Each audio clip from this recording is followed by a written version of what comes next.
সকাল সকাল আম্মুকে বাজারে পাঠাই দিলাম বাজার করার জন্য। আমার নানুর বাড়ির পাশেই হচ্ছে বাজার, মানে মেন রোড, এখানে সব কিছু পাওয়া যায়। তাই আর আগে থেকে বেশি কিছু এনে রাখার কোনো প্রয়োজন হয় না। আমার আম্মু গরুর মাংসটা খুব ভালো আনে, তাই আম্মুকে বাজারে পাঠাই দিছি। আমার ভাইয়ের সাথে গেছে।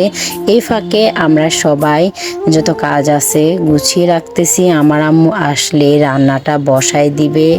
দেখেন এখানে কি সুন্দর আলুটা, কিন্তু মাঝখানে দেখেন আসলে এরকম কিছু কিছু মানুষ আছে আশেপাশে অনেক ভালো, কিন্তু মাঝখানটা মানুষের এতটা খারাপ, মানুষের ভিতরটা এতটা খারাপ হয়। তো আমরা রান্নার প্রস্তুতি নিচ্ছি সবাই মিলে। আমার যত একটা ছোট ভাই আছে, আমার আম্মুকে আমরা গোছায় দিতেছি, পরবর্তীতে আমার আম্মু রান্না বসায় দিবে।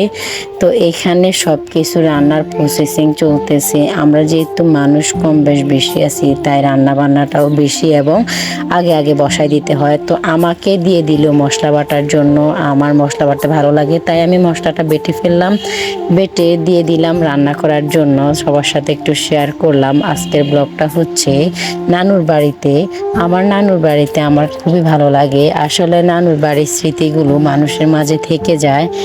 তো আর কি, কাজ শুরু করে দিলাম। আমরা যেহেতু মানুষ বেশি, আমরা একজন একটা কাজ ভাগ করে নিচ্ছি, তাহলে তাড়াতাড়ি কাজ শেষ হয়ে যায়। বিকেলে আবার সবাই একটু ঘুরতে বের হব, এই জন্য সবাই কাজ শেষ করে ফেলতেছি তাড়াতাড়ি করে। আমার নানু খুবই অসুস্থ, সবাই আমার নানুর জন্য অবশ্যই দোয়া করবেন। নানুর বাড়িতে এসেছি কিন্তু নানুর শরীরটা ভালো নেই, এটাই খুব খারাপ লাগতেছে। আমার নানু দিন দিন বয়স হচ্ছে, আরও অসুস্থ হয়ে যাচ্ছে। আমার নানু খুব ভালো, আমি আমার নানুকে অনেক ভালোবাসি।